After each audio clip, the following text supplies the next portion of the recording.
السلام عليكم ورحمة الله وبركاته.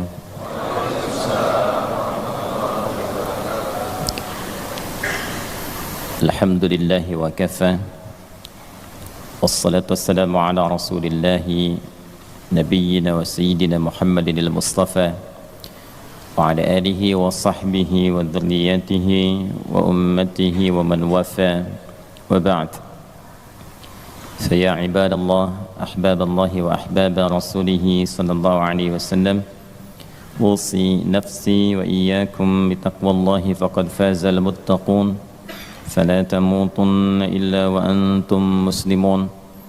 فقال تعالى: يا أيها الذين آمنوا اتقوا الله حق تقاته ولا تموتن إلا وأنتم مسلمون.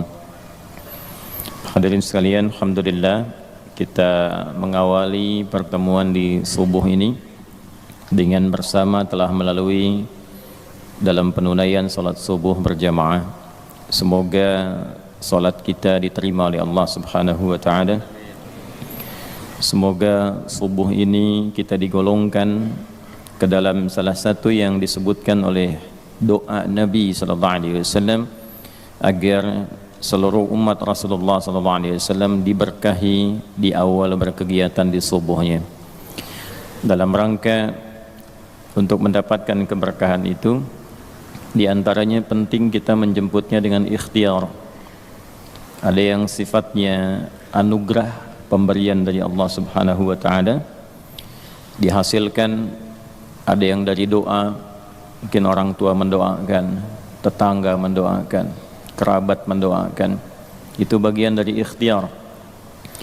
Ada yang ikhtiarnya bersumber dari diri kita pribadi dengan menyiapkan agenda-agenda yang baik dan diniatkan untuk mendapatkan ridha Allah Subhanahu wa taala. Itu bagian dari ikhtiar. Ikhtiar bekerja, kita menyiapkan ilmunya, kemudian kita petakan agendanya, apa yang mau dikerjakannya. Setelah itu kita bertawakal kepada Allah. Nah, sifat yang pertama itu ikhtiar. Fa idza faraghta fansab wa ila rabbika farghab. Nah, dalam Islam sebelum kita tidur itu ada dua sunnah yang sangat menarik. Sunnah pertama adalah sunnah muhasabah, sunnah mengevaluasi diri sebelum kita tidur. Nah, karena itu diajarkan sebelumnya kita beristighfar pada Allah Subhanahu wa taala. Nabi bahkan contohkan sallallahu alaihi wasallam 70 sampai 100 kali itu beristighfar. Nah, bilangan ini sebetulnya bilangan untuk melatih ketersambungan hati dengan lisan. Sama dengan zikir kita ba'da salat itu, ya, subhanallah, alhamdulillah, Allahu akbar, kan 33 kali itu. Maksudnya 33 kali itu diantara hikmahnya, dari sekian bilangan itu nanti ada yang terkoneksi antara lisan dengan hatinya. Jadi zikir itu bukan hanya di lisan, ya, basah lisan itu bagus, tapi basahnya lisan itu nanti diiringi dengan ketersambungan kepada hati, kepada jiwa. Nah, ini yang nyambung, karena itu disebut zikir. Zikir itu kan terkoneksi, ingat itu tersambung. Itu yang dimaksud Quran surah ke-4 An-Nisa di ayat 103. فَإِذَا قَضَيْتُمُ الصَّلَاةَ فَاذْكُرُوا اللَّهَ قِيَامًا وَقُعُودًا وَعَلَى جُنُوبِكُمْ. Maka jika anda telah tuntas mengerjakan salat, segeralah berzikir untuk mengoneksikan anda dengan Allah. Karena itu ibadahnya disebut salat, ya, seakar dengan kata silah, sesuatu yang tersambung erat, kuat. Secara bahasa disebut juga dengan ad-du'a. Kalau ngaji fiqih tentang bab salat, itu terjemah awalnya as-salatu fil lughati ad-du'a. Salat menurut bahasa doa. Kenapa doa dinamakan dengan salat? Karena saat berdoa itu kita tersambung kepada Allah. Karena itu kalau ingin cepat dikabulkan doanya, maka antara lisan dengan hati mesti nyambung. Jangan lisannya baca A, hatinya ke B, ya kan? Doanya minta lulus ujian, tapi hatinya berpikir kredit cicilan, kan repot tuh. Nah, jadi mesti nyambung. Oleh karena itu dalam sholat dilatih tersambung dulu, sehingga seluruh bacaan terkoneksi, doanya terkabul. Itu yang menjadikan seluruh nabi dan rasul itu diperintahkan sholat, dan dalam sholat mereka berdoa. Nabi Zakaria kan dikabulkan doanya saat salat. Hunalika da'a Zakaria rabbah qala rabbi habli min ladunka dzurriyyatan thayyibah innaka sami'ud du'a fanadathu al-malaikatu wa huwa qa'imun yusalli fil mihrab anna Allah yubashshiruka bi Yahya. Quran surah ketiga Ali Imran ayat 38 sampai 39. Ya, Nabi Musa itu saat menerima awal wahyu diperintahkan mengadu pada Allahnya lewat salat. Quran surah 20 ayat 14. Innani anallahu la ilaha illa ana fa'budni wa aqimis salata lidzikri. Nabi Isa itu baru lahir, perintah pertamanya itu salat. Ya. Quran surah ke-19 itu Maryam ayat 31 sampai dengan 33 itu. Wa ja'alani mubarakan aina ma kuntu wa awsani bis shalah. Nabi Ismail alaihissalam sampai mewasiatkan pada keluarganya supaya konsisten salat agar terus terkoneksi dengan Allah. Saya selalu memberikan logika begini. Kalau Anda itu punya koneksi dengan pejabat, aksesnya mudah kan? Gitu. Punya koneksi dengan DKM ini aksesnya mudah ke masjid tuh. Ya. Baik. Nah, punya koneksi dengan Allah apa yang sulit bagi Allah? Nah, Nabi Ismail alaihissalam itu mewanti-wanti keluarganya dan meminta bahkan memerintahkan mereka konsisten menjaga salat. Itu diabadikan di Al-Quran surah ke-19 Maryam di ayat ke-55. Wa kana ya'muru ahlahu bis-shalah. Dan adalah beliau itu kana kan bisa mengatakan begini di luar Al-Quran. Wa amara ahlah. Tapi kadang ada kana di situ bertemu mudhari'. Ya, kana bertemu dengan mudhari maknanya dua. Ya, yang pertama yadullu 'alal 'adah, menunjukkan pada kebiasaan. Jadi Nabi Ismail itu terbiasa meminta keluarganya mengingatkan supaya jaga salat. Nah, itu bagi orang tua muslim jadi teladan. Orang tua harus punya kebiasaan mengingatkan anaknya supaya menjaga salat. Nah, karena di situ ahlah itu menunjuk pada setiap personnya. Kan keluarga itu ada 4 dalam bahasa Arab. Ya, 1 ailatun, 2 usratun, 3 alun, 4 ahlun. Tuh. Ailatun sifat saling mendukung dari kata aul. Kalau sudah berkeluarga harus saling mendukung, mensupport, mendorong, membantu. Nah, jangan bertikai di lingkungan keluarga. Karena itu pertentangan, perselisihan, permusuhan di lingkungan keluarga itu diantara yang paling tidak disukai oleh Allah dan Rasulnya.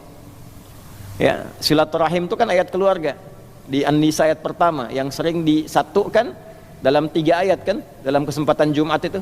Ali Imran itu, kemudian An-Nisa, satu lagi di surat yang ke-33 Al-Ahzab di penghujungnya, kan?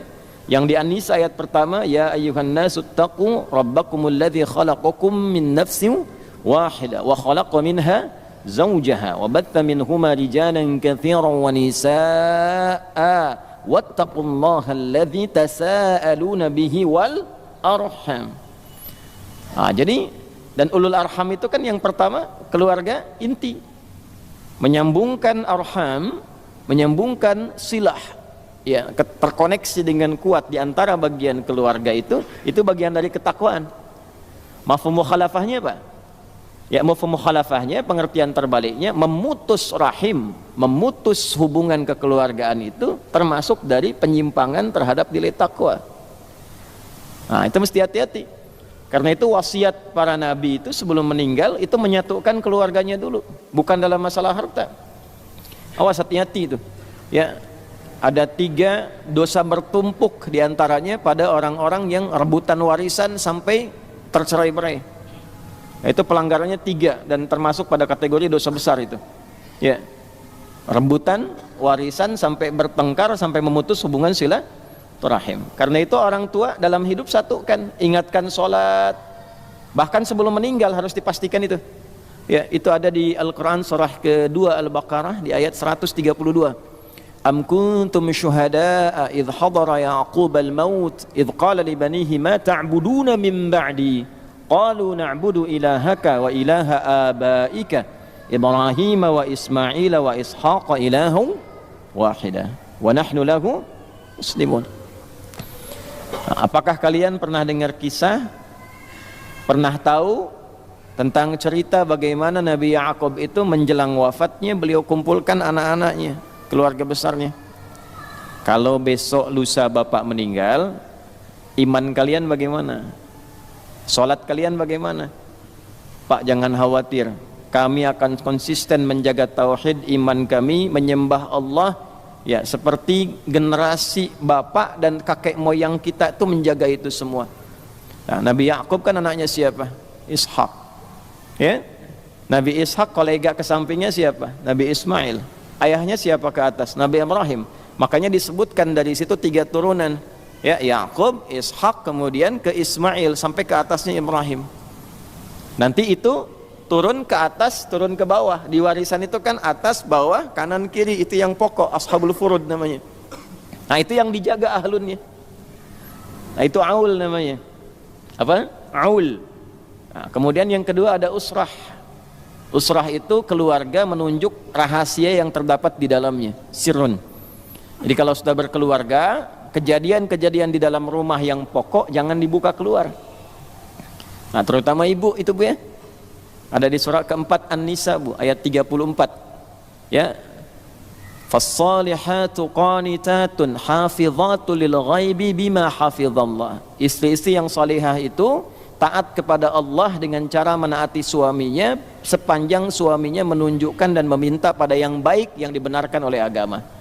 Lalu menjaga rahasia keluarga agar tidak terbuka keluar, terutama ketika tidak sedang bersama suami. Nah, laki-laki juga sama. Kenapa ditekankan pada perempuan? Karena perempuan punya sifat nasa. Karena itu diantara turunannya nisa. Ya, nasa itu senang menguraikan, menceritakan apa yang dirasakan. Jadi perempuan itu sependiam apapun, kalau ketemu temannya bisa ngobrol. Nah, kadang yang diobrolkan itu yang tidak harus dibuka. Nah, sekarang tidak ada teman, ada media sosial, bikin status. Ya, nggak nyangka ya. Nah, nyangka tuh. Yang ditunggui komennya kan Bu ya. Nah, itulah usrah. Jadi kalau ada kejadian malam, selesaikan, jangan tunggu siang, tutup. Nah, nanti setan masuk. Dan ada setan khusus menunggangi keluarga suami istri. Itu ada di Al-Baqarah ayat 102. Yufarriquna bihi bainal mar'i wa zawji. Tugasnya itu memecah belah supaya pecah aja suami istri itu. Jadi kalau ada kejadian malam, selesaikan malam, jangan tunggu siang. Sebab kalau tunggu siang, setannya makin banyak nanti ngasih informasi. Makanya kejadian di hari Ahad misalnya, di tanggal 4 Agustus, ya, kejadiannya malam, ditunggu sampai siang. Itu kejadian Ahad 4 Agustus 3 tahun lalu muncul lagi. Itu akumulasi semua itu. Nah, setan begitu. Ya, kalau ditutup sampai hari kiamat tidak akan dibuka. Tapi kalau dibuka, menyelesaikannya tidak mudah. Kemudian ada al itu keluarga dengan seluruh turunannya sampai bawah. Ya, dari mulai ayah, ibu ke atas, kakek, nenek ke bawah, anak sampai cucu sampai cicit terus. Ya, itu al. Ada surah namanya surah Ali Imran, bukan Ailah Imran, bukan Usrah Imran, tapi Ali Imran. Ya, Imran itu bukan nabi, bukan rasul, istrinya bukan nabi, bukan rasul, tapi sukses mendidik keluarganya, keturunan ke bawahnya sukses semua. Ya, punya anak Maryam salihah, punya anak Isa jadi nabi, jadi rasul. Kalau Anda ingin keluarganya sukses keturunan sampai ke bawah, maka setidaknya belajar dari surah Ali Imran. Nanti penjelasannya yang sempurna dari Nabi Muhammad sallallahu alaihi wasallam. Itulah sebabnya kenapa imam kita tadi baca Ali Imran ayat berapa tadi? Ayat 80 sampai 83. Ya, tadi yang dibaca barusan itu. Nah, ketika masuk 81, ya, wa idz akhadallahu mitsaqan nabiyyina lama ataitukum min kitabi wa hikmah thumma ja'akum rasulun musaddiqun lima ma'akum latu'minunna bihi wa latansurunnah qala aqrartum wa akhadhtum ala dhalikum isri qalu aqrarna qala fashhadu wa ana ma'akum minasyahidin. Paham? Tidak? Ya. Nah, ini ayat 81 itu penyempurna sifat istimewa dan keagungan yang melekat pada Nabi Muhammad sallallahu alaihi wasallam. Kita barusan diinfo Nabi lain ideal, Nabi lain jadi contoh, tapi kesempurnaan seluruh contohnya melekat pada pribadi Rasulullah sallallahu alaihi wasallam. Gampangnya begini, semua keteladanan para nabi itu terkumpul di sosok Nabi Muhammad sallallahu alaihi wasallam. Jadi Nabi Isa istimewa, Nabi Musa istimewa, Nabi Daud istimewa, ya sampai Nabi Adam istimewa. Di antara sekian nabi itu yang paling istimewa siapa? Nabi Muhammad sallallahu alaihi wasallam. Dan ini ayatnya tegas turun dalam Al-Qur'an di 3 tempat nanti. Di antaranya satu tadi Ali Imran ayat 81. Dan ingatlah, pahamilah ketika kami mengambil perjanjian komitmen dengan semua nabi yang bertugas di bumi. Nanti akan ada nabi yang paling istimewa, nabi yang melengkapi. Kalau masa kalian bersamaan dengan nabi itu, kalian harus komitmen membantu dakwahnya dan menolong kemudian kepribadian dan tantangan-tantangannya. Diambil komitmen. Kalau mereka menyatakan iya, baru diangkat jadi nabi. Tuh, dikasih kitab, kasih hikmah. Ya, thumma ja'akum, ya. Kemudian kalian datang setelah itu diberikan kitab, kemudian diberi hikmah. Setiap nabi bawa risalah, ada petunjuknya, ada penjelasnya. Tapi semua dari kejelasan itu harus menyampaikan pada umatnya, harus disampaikan. Kalau nanti datang seorang nabi penutup istimewa, cirinya begini, jelas di cirinya disebutkan. Ada nama sifat. Makanya Nabi Isa mengatakan di antara nama sifatnya Ahmad. Quran surah 61 ayat ke-6. Wa mubasysyiran bi rasuli ya'ti min ba'di ismuhu Ahmad. Nabi Isa itu kan 600 tahun sebelum kelahiran Nabi Muhammad sallallahu alaihi wasallam. Ya, dan ini nggak masuk akal. Mana ada orang menyampaikan dengan gembira, orangnya belum hadir. Ya, Ustaz Hunaifi ke tetangga nyampaikan, alhamdulillah, alhamdulillah. Anak lahir, namanya siapa? Ahmad. Kapan lahiran? Nanti 6 tahun lagi. Orang pasti bingung. Tapi Nabi Muhammad tidak, belum datang sudah gembira orang ngabarkan. Dan yang ngabarkan Nabi dan Rasul. Ini keutamaannya.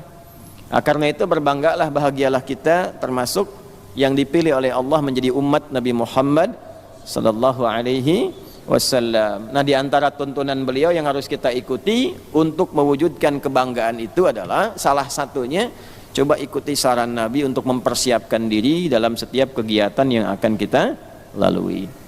Nabi senang orang siap-siap. Karena itu salat pertama disebut dengan subuh, seakar dengan kata asbah, artinya menyiapkan satu rencana yang terukur. Nah, jadi dari malam sunnah pertama istighfar supaya tidurnya tenang. Istighfar, astagfirullah, astagfirullah, paling singkat tuh, sampai terkoneksi, nyambung dengan hati. Kalau hati sudah merasakan dosa, nanti ada getaran dari ujung kepala ke ujung kaki. Terasa mata salah apa saja, telinga salah apa, sampai ke kaki. Setelah itu berlinang air mata, tenang hatinya. Saat tidurnya sudah tenang, enak. Nah, itu diantara sunnah. Yang kedua, menyiapkan untuk pekerjaan besok. Itu bagian dari takwa. Ya ayyuhalladzina amanu taqullaha wal tanzur nafsum ma qaddamat liqad. Siapkan. Sampai ini kira-kira Allah ridho enggak sampai kiamat. Di situ kan sampai kiamat. Besok kerja saya apa? Kerjanya ada pelanggaran yang enggak disukai Allah enggak? Gajinya memang besar. Tapi maksiatnya juga tinggi. Gaji 100 juta sebulan. Cuman sholat gak bisa dikerjakan. Jumatan izin. Dengan gaji 1 juta, tapi sholat nikmat, bisa hafal Quran, bisa Jumatan enak, sab pertama. Pilih mana coba? Oh.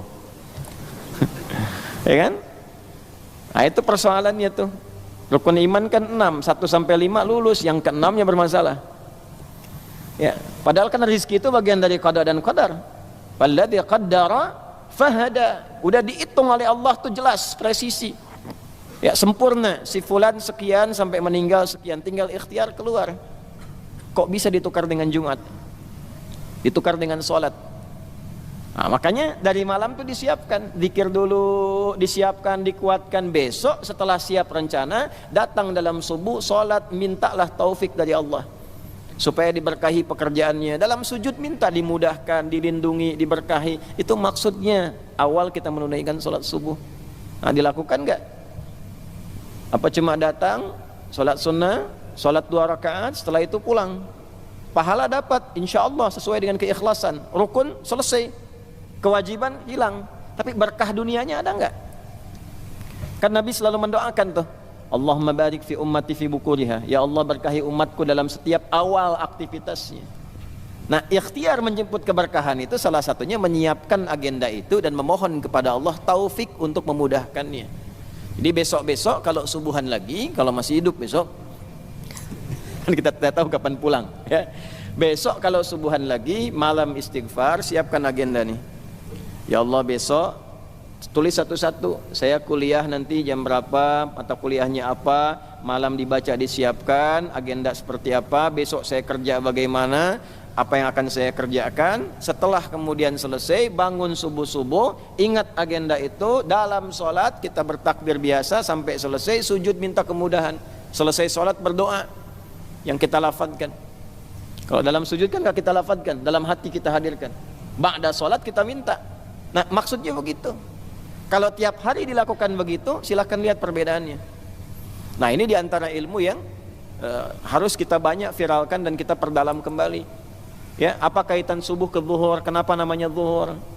Padahal kan siang itu bahasa Arabnya nahar. Kenapa bukan sholat nahar? Sore itu masa. Kenapa sholatnya asar? Ya, kenapa maghrib? Malam itu lail, kok sholatnya isya?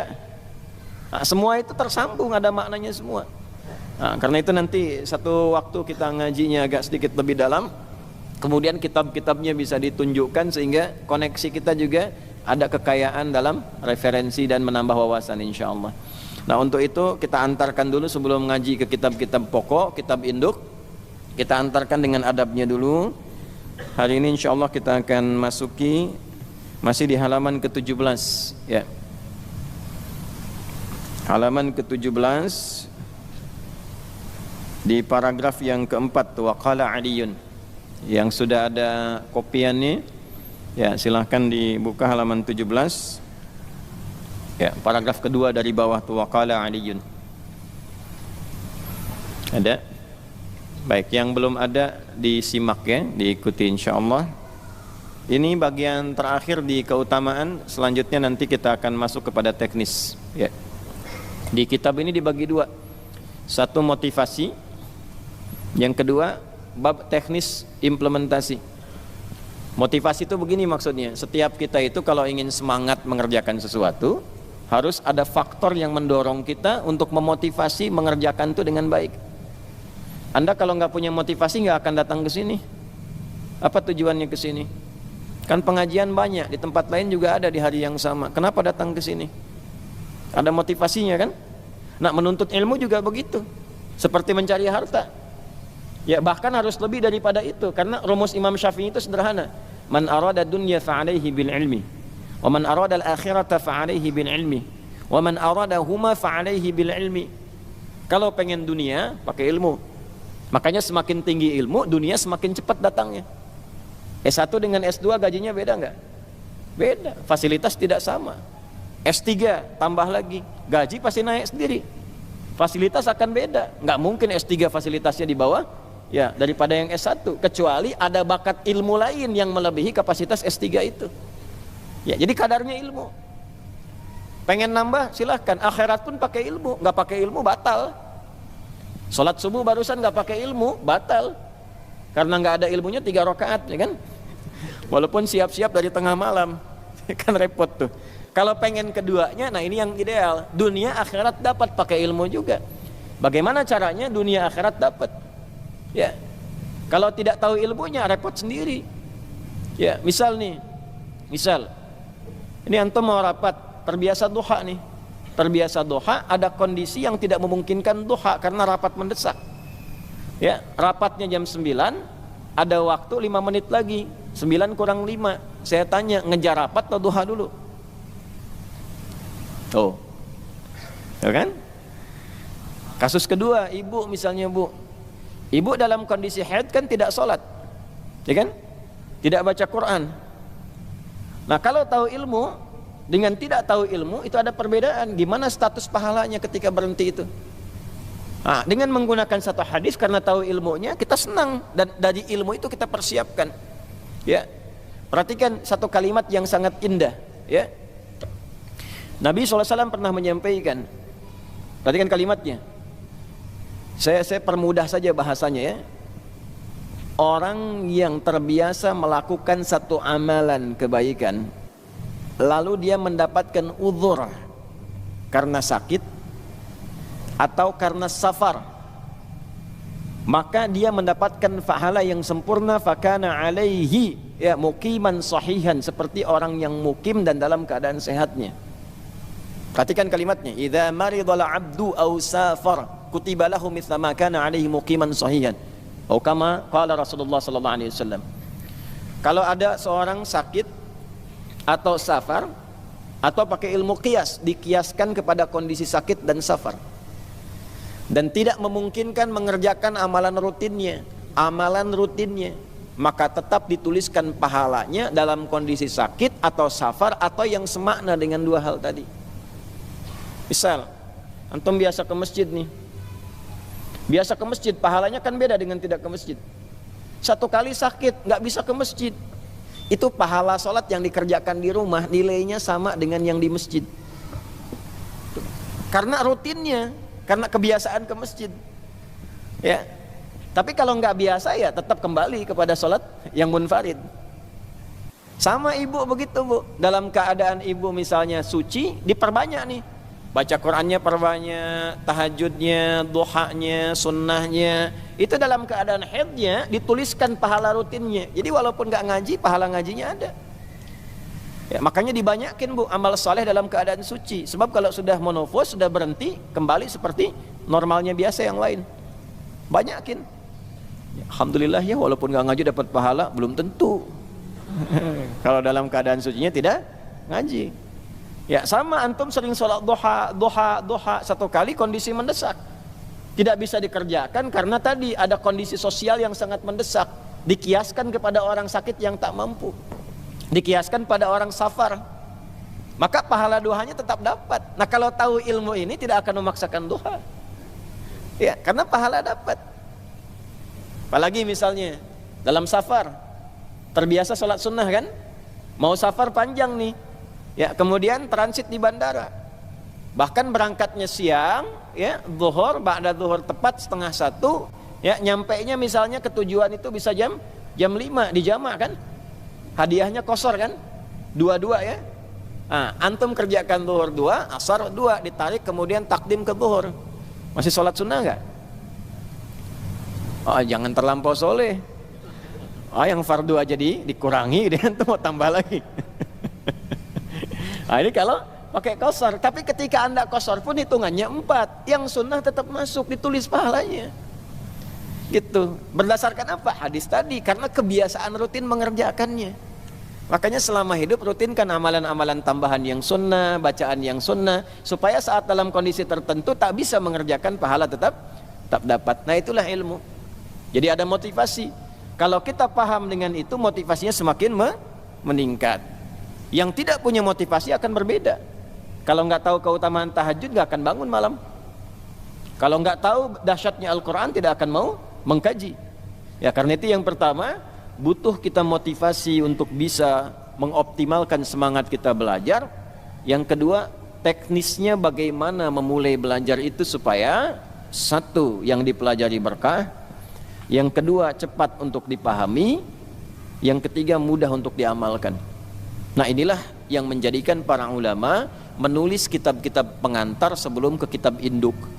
Di antara kitab pengantar yang ditulis oleh ulama kita yaitu Adabul Alim wal Muta'allim karya Hadratus Syekh Muhammad Hashim bin Asy'ari. Sekarang kita sudah masuk di halaman ke-17 di paragraf yang keempat. Nah kalau sudah paham itu, mari kita baca kitabnya. Jadi ini kita baru mulai nih. Bismillahirrahmanirrahim. Qala al-muallif rahimahullahu ta'ala, penulis kitab ini menyampaikan, semoga Allah merahmati beliau dan menambahkan cahaya di alam kubur dari apa yang kita kaji ini. Wa qala Aliun karamahullahu wajhah, dan Imam Ali bin Abi Thalib karamahullahu wajhah pernah menyampaikan. Imam Ali bin Abi Thalib ini punya 2 gelar. Gelar pertama gelar standar dengan sahabat lain yaitu radhiyallahu ta'ala anhum.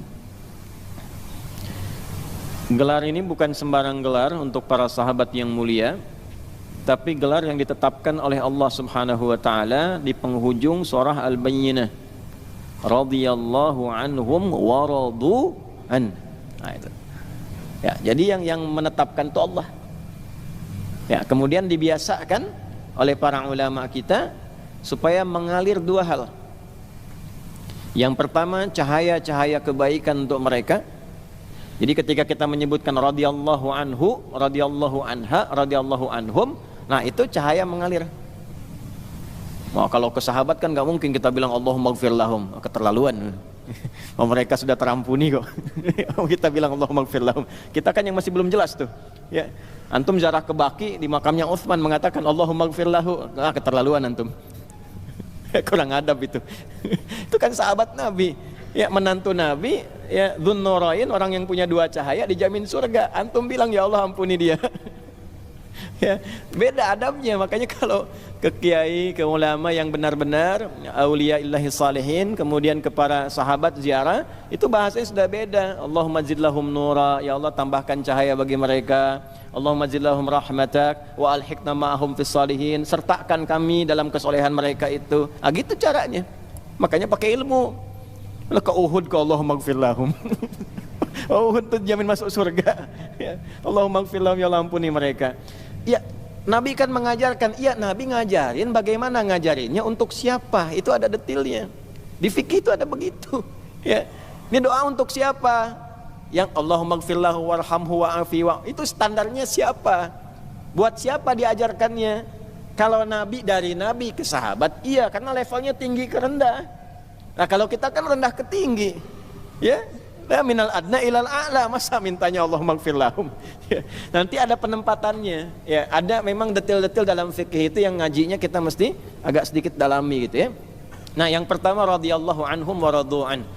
Jadi mereka ridha dengan semua apa yang Allah tetapkan, Allah pun ridha dengan mereka. Ya, makanya saat pulangnya pun kalimatnya disebutkan lagi. Ini yang kita ikuti.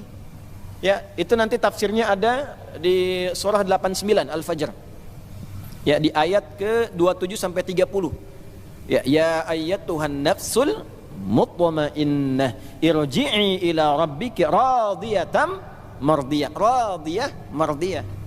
Jadi buat sahabat radhiyallahu anhum wa radu'an, kalau kita pengen ikut, ikuti sifatnya. Bagaimana supaya diridhai oleh Allah? Ya. Supaya Allah ridha dengan kita semua, saat pulang pun sifat jiwa kita punya sifat meridhai dan diridhai. Maka ikuti pola sahabat. Ya, mereka semua gerak kehidupannya itu memastikan Allah ridha atau tidak.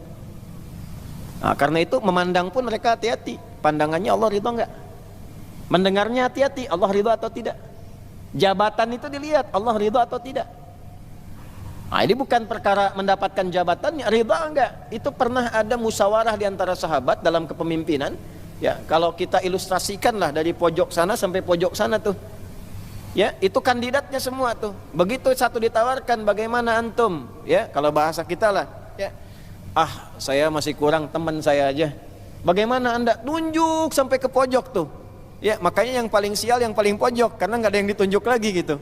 Ya, itu sial tuh dalam gambaran komunikasi ya. Jangan dipotong tuh kata-katanya tuh. Ya, dalam gambaran komunikasi karena ini harapannya tidak ingin diterima oleh yang bersangkutan, yang lain saja. Karena itu kalimat pertama yang keluar, inna lillahi wa inna ilaihi. Nah, tawakal sama Allah. Allah kalau sudah tetapkan semua kembali pada Allah, semua kemudian akan ditolong oleh Allah. Maka cara kita supaya ditolong Allah, ikuti petunjuk Allahnya apa. Wah, ini dilantiknya inna lillahi wa inna ilaihi rajiun, tapi kelakuan menyimpang dari kalimat itu. Hah? Ini kan problem. Hati-hati loh pejabat tuh. Ya, kan disumpahnya pakai Al-Qur'an yang muslim tuh. Hujjatan lahu aw alaih. Itu akan jadi hujjah di hari kiamat yang menguatkan ia pada kebaikan atau juga menjadi saksi pada keburukannya yang menguatkan hukuman saat di akhirat saat kembali. Ya, mesti hati-hati. Nah, jadi kalau hidup kita itu ingin di akhir hidupnya dipanggil oleh Allah, saya ridha dengan amalmu, engkau pun ridha denganku. Fadkhuli fi ibadi wadkhuli jannati, itu kuncinya. Nah, kalau sudah Allah ridha, itu surga dibentangkan sebelum meninggal. Makanya meninggalnya tuh ada yang senyum, lihat. Ya. Pamitan dulu gitu. Oh, drone sudah di atas kok. Ya, masih sempat pamitan, nguatkan ibunya, nguatkan temannya. Samihuni ikhwani, samihuni ahbabi. Teman-teman maafin saya ya, yang saya cintai ibu, maafin ya, sabar. Mudah-mudahan Allah ridho. Besok-besok saya jadi syafaat untuk keluarga. Nidron sudah di atas. Ya, mudah-mudahan ridho. Ya Allah, maafkan saya. Biasa. Dah, pulang. Ya, ada orang-orang yang saat ngajar, saat tilawah, saat sujud pulangnya senyum. Karena apa? Itu kan dalam sakaratul maut ditampakkan hasil kebiasaannya. Kalau kebiasaannya ngaji, nanti pahala dari ngajinya ditampakkan. Kebiasaannya sholat, pahala dari sholat itu ditampakkan. Makanya ketika pulang dipanggilnya dengan nafsul mutmainnah, jiwa yang tenang terbiasa ibadah. Mutmainnah itu nama yang melekat dari sifat tumakninah. Tumakninah itu adalah ketenangan yang dilahirkan dari ibadah. Beda kalau di keluarga, ketenangan yang lahir dari masalah di keluarga namanya sakinah. Ketenangan yang lahir dari ibadah namanya tumakninah. Ya, Anda ruku, kata Nabi, hatta tatma'inna raki'an, sampai jangan dulu bangkit sampai rukunya tumakninah. Jadi ruku ya, rasakan tenang dulu hasil dari ruku. Setelah tenang nyaman baru bangkit. Sujud juga begitu, tenang dulu dari sujud, setelah tenang baru bangkit. Nah, ketenangan yang dilahirkan dari doa dan ibadah itu tumakninah. Kalau terbiasa ibadah sampai terbawa dalam keseharian tenang, ya, mohon maaf, di jalan macet misalnya, tenang, Allah maunya apa nih dari macet ini? Alhamdulillah bisa baca, alhamdulillah bisa murajaah Al-Quran, alhamdulillah bisa tahu kondisi. Nah, itu menunjukkan bahwa ada pengaruh yang positif hasil dari ibadahnya. Kalau dibawa sampai dengan wafat, maka berubah nanti menjadi sifat bagi jiwa. Dari tumakninah menjadi sifat kepada jiwa mutmainnah. Maka dipanggillah dengan sifat itu saat pulang. Ya ayyatuhan nafsul mutmainnah. Jadi itu panggilan yang hanya melekat kepada orang ahli ibadah. Kalau enggak ibadah enggak akan dipanggil. Enggak akan ada panggilan mutmainnah itu enggak ada. Walaupun ibu namanya mutmainnah enggak akan dipanggil. Pulang gitu aja tuh. Malaikat malah saking keselnya mengatakan begini, akhriju anfusakum, keluar, susah banget keluarnya katanya. Tarik, ulur begitu tuh. Ya. Nah, jadi kalau kita ingin mendapatkan sifat ridha Allah, yang pertama jaga ibadah. Yang kedua jaga akhlak. Akhlak. Itu pembuktian ibadah itu pada akhlak. Kama arsalna fikum rasulan minkum yatlu alaikum ayatina wa yuzakkikum. Di benarnya ibadah antum itu akan terlihat pada akhlaknya. Ya, salat itu apa pembuktiannya? Tanha 'anil fahsya wal munkar. Inna salata tanha 'anil fahsya wal munkar. Nah, fahsya wal munkar itu kalau bisa dihindari, ya, itu adalah akhlak perwujudannya.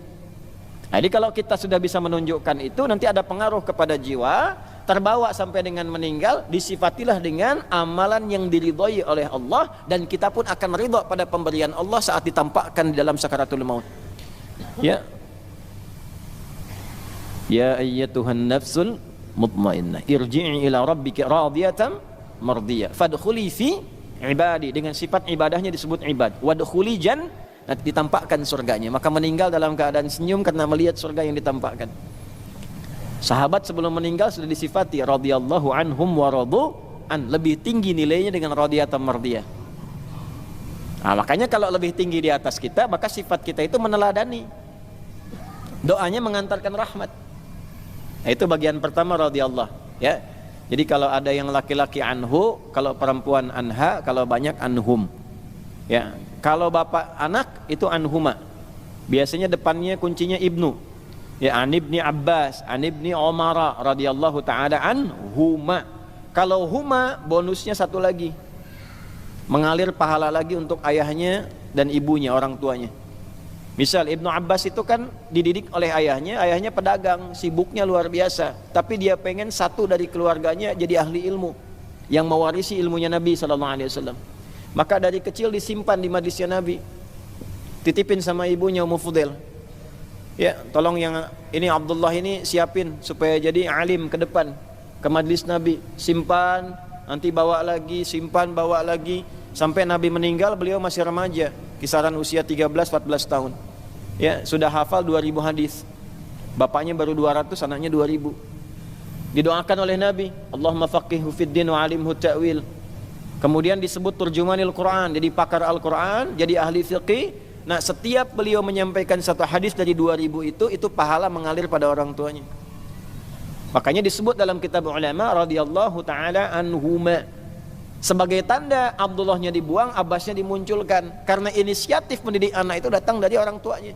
An ibni Abbasin. Ya. Nah, ilmunya dipakai, dalam ilmu sanad dipakai sebagai inspirasi. Kalau bapak ibu menyekolahkan anak ke pesantren, doanya dari ibu, dari bapak disiapkan yang halal, anak itu jadi ulama kemudian hari, hafal Quran, hafal hadis. Setiap dia menyampaikan sesuatu, bapak ibu dapat transferan pahalanya. Jangankan jadi alim, dia sekarang baca Quran, bapak ibu positif tuh, kirimkan yang halal, ibu doakan, dia baca Quran, pahala mengalir pada ibu. Nah, itulah keuntungannya begitu. Makanya cari sekolah-sekolah Islam, ya, cari pesantren-pesantren yang baik, yang ada Qurannya, ada sholatnya, supaya pahala mengalir. Hukum itu gimana niatnya? Innamal a'malu bin. Kalau orang tua niatkan dunia, bapak ibu dapat dunia. Itu aja sederhana. Di dunia yusibuha. Sekolahkan anak ke tempat favorit, kursusnya bahasanya bahasa asing, silakan perbanyak. Jadi sesuatu, jadi direktur, membanggakan anak, bangga. Urusan apa? Dunia. Anda di servis, iya, urusan apa? Dunia. Selesai dunia, selesai. Akhirat bagaimana? Ya. Pilih dunia apa akhirat? Pilih dua-duanya. Kan doanya Rabbana atina fid dunya hasanah wa fil akhirati hasanah wa qina adzab. Nah, makanya cari pesantren yang bagus. Quran diajarkan, salat diajarkan, kenal sunnah Nabi diikuti, sirah para sahabat diajarkan. Tidak melupakan kebutuhan-kebutuhan duniawi, konteks yang paling kini. Jadi dokter dia yang hafal Quran dan paham fikih kedokteran. Masa yang mengandung perempuan yang periksa laki-laki? Paham dengan baik. Jadi arsitek yang hafal Quran, jadi pejabat yang hafal Quran. Ya, coba perbanyak ke depan tuh bupati yang hafal Quran, wali kota yang hafal Quran. Ya, sampai presiden ahli Quran ke atas. Kalau itu semua didapatkan, berkah kita dan tahu ilmunya bagaimana cara menerapkan dalam kehidupan, itu pasti akan berkemajuan. Yaitu radhiyallahu taala anhu. Jadi kalau ngaji hadis kita kalaupun belum ke matan, ke sanad, kita dapat inspirasi itu.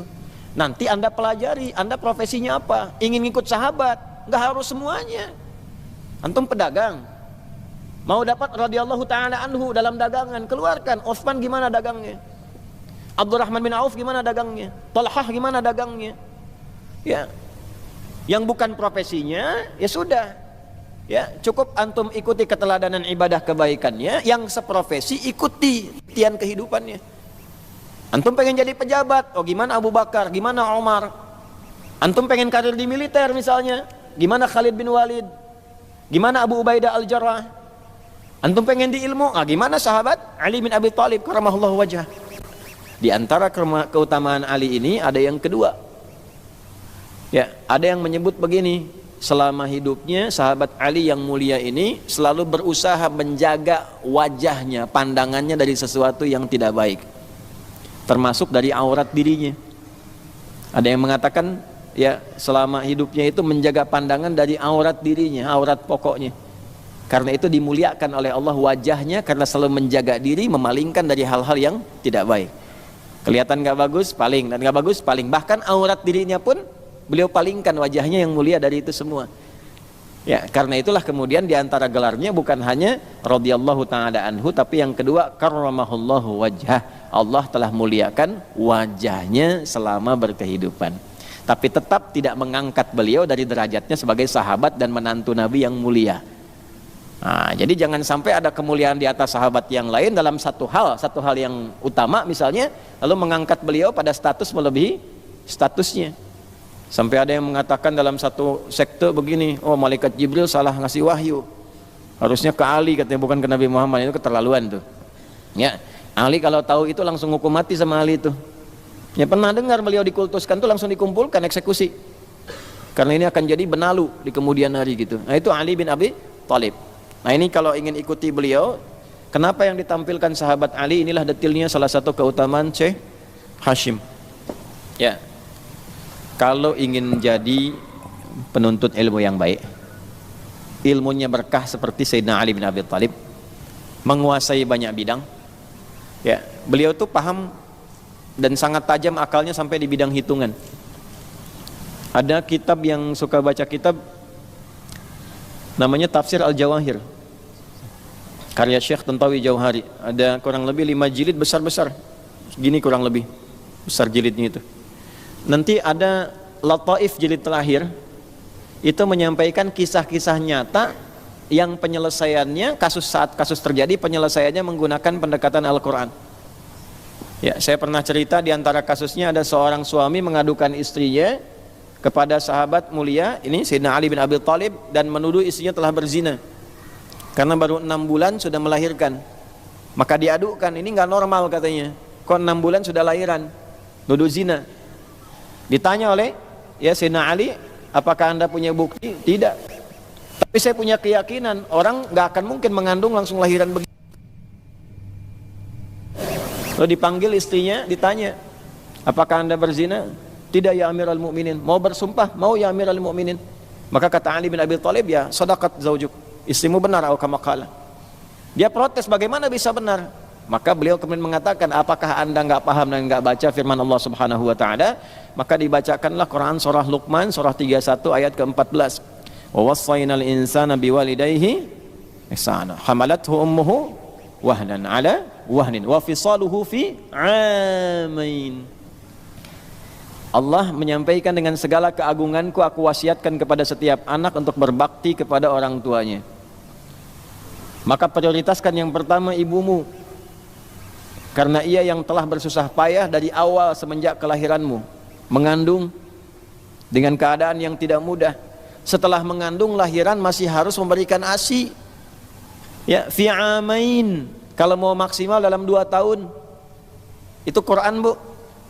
Silahkan cek di medis, dalam teori kesehatan tuh, berapa lama waktu yang sempurna, yang ideal memberikan ASI. Allah menyampaikan lewat Al-Quran tuh 2 tahun, fi amain. Ditegaskan di Al-Baqarah ayat 233 nanti. Ya, baru disapih tuh 2 tahun itu, kalau ingin maksimal, ya. Lalu di surat Al-Ahqaf ayat ke-15 dengan pembuka yang sama, wa wassaynal insana biwalidayhi ihsana hamalathu ummuhu kurhan, ya, wa wada'athu kurhan. Lihat kalimatnya tuh, ya, berbaktilah kepada keluargamu, berbakti kepada kedua orang tuamu, hai anak, terutama ibumu yang mengandung kau itu tidak mudah, lalu melahirkanmu tidak mudah. Setelah itu sampai usiamu 30 bulan mengandung dan menyapih, wa hamluhu wa fisaluhu 30 syahra, mengandung dan melahirkan, ya, mengandung, melahirkan, menyusui sampai menyapi 30 bulan. Apa anda nggak baca, ya, kata Ali bin Abi Thalib, di dalam Quran surah ke-31 ayat ke-14, menyapih itu memberikan ASI sampai menyapi 2 tahun. Di dalam Al-Quran surah ke-46 Al-Ahqaf ayat 15 disampaikan oleh Allah, mengandung sampai melahirkan plus menyapih itu 30 bulan. Bukankah 2 tahun itu 24 bulan? Kalau mengandung melahirkan plus menyapih itu 30 bulan, dikurangi 24 bulan berapa? 6 bulan. Nah, itulah kelahiran prematur, kata Ali bin Abi Thalib.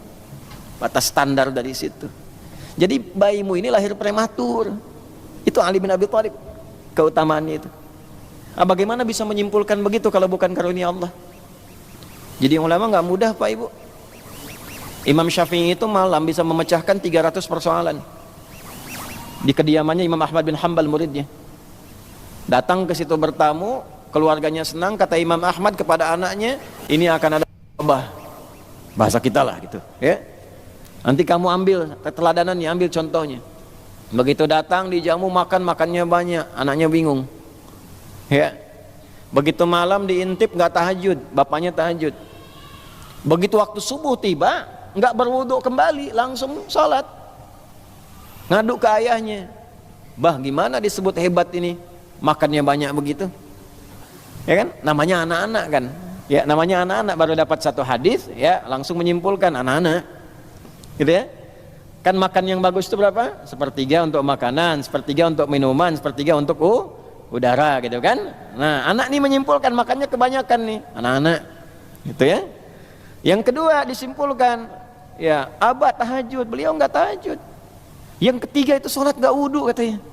Anak-anak tuh, ya. Bapaknya demikian, orang berilmu, alim, hafal 1.000.000 hadis. Imam Ahmad itu 1.000.000 hadis, hafal 1.000.000 hadis. Nah begini kalau orang alim, hafal, tahu adab, ya, maka bersikapnya pun dengan adab. Kata ayahnya, cobalah Ananda tanya baik-baik. Bapaknya sungkan nanya, Ananda yang tanya dengan cara yang baik, klarifikasi. Nah ulama begitu. Ya, apa yang terjadi kemudian? Anaknya nanya, duhai imam, duhai guru dari ayahku, aku melihat ketika engkau datang kok makannya banyak sekali. Kan? Kata Al-Imam Asy-Syafi'i disampaikan, aku banyak makan itu karena tidak ada orang yang paling soleh di desa ini kecuali bapakmu. Kalau dia soleh makanannya pasti halal. Kapan lagi bertemu makanan halal yang diproduksi orang soleh? Ya. Ada adab lain, hadis lain, ayat lain. Kalau makanan itu halal, didapatkan dengan cara yang halal, maka di dalamnya ada keberkahan. Berkahnya apa? Ziyadatul khair wastimraruhu, membawa pemiliknya kepada kebaikan. Jadi kalaupun minumnya sedikit jadi energi, dipakai ceramah bagus, pakai sholat kuat, dipakai baca Quran enak. Contoh gampangnya gimana? Antum saat Ramadan kan yang haram-haram libur, ya kan? Nggak mau nipu, nggak mau korupsi, gitu kan? Maka kecenderungan hartanya halal. Karena halal, minum teh manis seteguk aja kuat sampai puasa besok. Coba yang mau dekat-dekat subuh bangunnya kan, ya kan cuman kurma 1, ya kan? Kemudian minum teh manis, ya. Hari-hari pertama kan semua dikumpulkan saat buka, ya kan? Buah, jus naga, naga yang Cina, jus ini itu macam-macam. Terus menu wajib kan gorengan kan, kurma sunnah kan bagi orang Indonesia itu. Kumpulin semua, hari pertama masih semua dimakan. Kedua, ketiga, keempat, kelima, teh manis 1 teguk, udah sholat maghrib. Karena berkah, karena soleh. Hartanya dihasilkan dari yang soleh, makanannya soleh, minumannya soleh, kuat sampai tarawih. Nah, jadi kalau sampai sekarang makanan tuh banyak nggak kuat ibadah kayak Ramadan, tanya tuh apa yang salah itu. Nah, Imam Syafi'i makan banyak begitu karena energinya makin banyak. Begitu malam, kenapa nggak tahajud? Bapakmu tahajud itu untuk dirinya sendiri. Saya malam itu tiba-tiba terfikirkan masalah umat sampai 300 persoalan saya selesaikan. Ada masalah begini, solusinya begini. Masalah begini, solusinya begini. Ketika bapakmu sholat hanya untuk pribadinya, saya mengajar untuk orang banyak, kira-kira pahalanya banyak mana ibadah pribadi dengan ibadah sosial? Ibadah sosial katanya. Maka saya punya amalan 300 kali dibandingkan bapakmu. Nah, kurang lebih kesimpulannya gitulah dalam bahasa kitanya. Kenapa Anda nggak wudu dulu sebelum sholat subuh? Ya saking tadi banyaknya persoalan, nyampe subuh baru selesai. Jadi beliau itu tahan wudu sampai subuh. Bayang ya? Nah kalau mau dapat kualitas yang seperti itu, salah satunya apa? Palingkan pandangan kita, karena ini yang paling berpengaruh kepada ilmu tuh di wajah. Makanya nggak disebut mata, nggak disebut lisan, wajah tuh ini depan. Ada 2 pengertian wajah di dalam Al-Quran. 1, wajah tuh bagian tampak depan seluruhnya, dari ujung kepala sampai ujung kaki. Udah? Dalilnya mana? Di Al-Baqarah, fawalli wajhaka syatral masjidil haram. Dari ayat 144. Qad nara taqalluba wajhika fis sama' falanuwalliyannaka qiblatan tardahu. Fawalli wajhaka syatral masjidil haram. Muhammad, mulai saat ini kiblatmu dialihkan ke kiblat semula yang paling utama di Ka'bah Musyarrafah di Masjidil Haram. Hadapkan wajahmu ke Masjidil Haram. Wajah di situ bagian depan seluruhnya hadap kiblat. Jadi bukan wajahnya aja, wajahnya ke kiblat, badannya ke sini gitu kan. Itu salah. Ya, ini dalil yang pertama. Yang kedua, wajah yang dimaksud ini bagian depan ini. Dari sini sampai ke sini bagian dagu bawah. Contohnya ayat wudu. Ya, wudu, Quran surah ke-5 ayat ke-6. Ya. Ya ayyuhalladzina amanu idza qumtum ilas salati faghsilu wujuhakum wa aydiyakum ilal marafiq wamsahu bi ru'usikum wa arjulakum ilal ka'bain. Ini yang pokok 4 dibasuh. Ya, rukun wudunya 6, dimulai dengan niat, 4 ini utama, diakhiri dengan tertib. Beda dengan tayamum, di ayat yang sama. Tayamum nanti di ayat yang sama di akhirnya. Kalau tayamum cuma 2, bagian wajah dengan tangan, ini dari telapak. Ya, jadi bedakan, nggak sama antara wudu yang normal dengan tayamum. Ingat baik-baik itu ya. Ya, saya pernah dapat informasi ada kesamaan atau yang menyamakan. Nah, ini mungkin kurang tepat yang harus diperbaiki. Jadi tayamum ada caranya sendiri, wudu ada caranya sendiri. Di antara bagian yang dibasuh itu wajah. Nah, wajah tuh ini. Ya. Nah, apa kaitan dengan ilmu di sini yang dicontohkan Sayyidina Ali bin Abi Thalib? Kalau Anda ingin ilmunya bagus, cepat hafal, tidak mudah lupa, dan berkah mudah dipraktikkan, salah satunya jaga wajah, palingkan dari hal yang tidak baik. Apa bagian-bagian wajah? Nih, mata, jangan semua dilihat. Makanya kalau ngaji ke majelis ilmu tuh yang belum nikah tuh ya, mau lihat ilmu apa mau lihat calon? Ya, karena ada yang motifnya tuh cari jodoh. Ya, kalau bukan anaknya, bapaknya nyariin jodoh buat anaknya tuh. Itu ada, karena di hadis niat kan hijrahnya ada yang begitu. Awim ra'atin yankihuha. Ada yang ngajinya modus kata Nabi itu. Ya. Nah, ini hati-hati nih, wajah, dengar. Ya, lisan. Lisan ini paling bahaya. Nanti kalau sudah masuk ke halaman 22, ini lisannya akan banyak disoal. Ini yang paling banyak mengurangi keberkahan ilmu. Apalagi nyoal-nyoal ulama nih. Pakai lisan itu. Ya, belum ngaji sudah bilang bid'ah sama gurunya misalnya.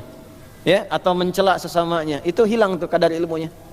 Itu bahaya. Nanti ada yang masuk ke level, ada yang masuk ke level tidak mencium bau surga. Padahal dia penuntut ilmu.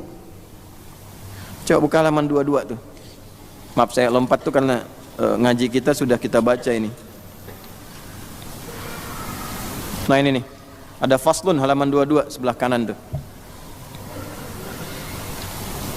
Coba untuk mengingatkan ya, mengingatkan. Bismillahirrahmanirrahim. Faslun jami'u ma dzukira min fadlil ilmi wa ahlihi innama huwa fi haqqil ulama al-'amilina bi ilmihim al-abrar al-muttaqin alladhina qasadu bihi wajhallahil karim wa zulfa ladaihi bi jannatin na'im la man qasada bihi. Diulangi, lihat, la man qasada bihi.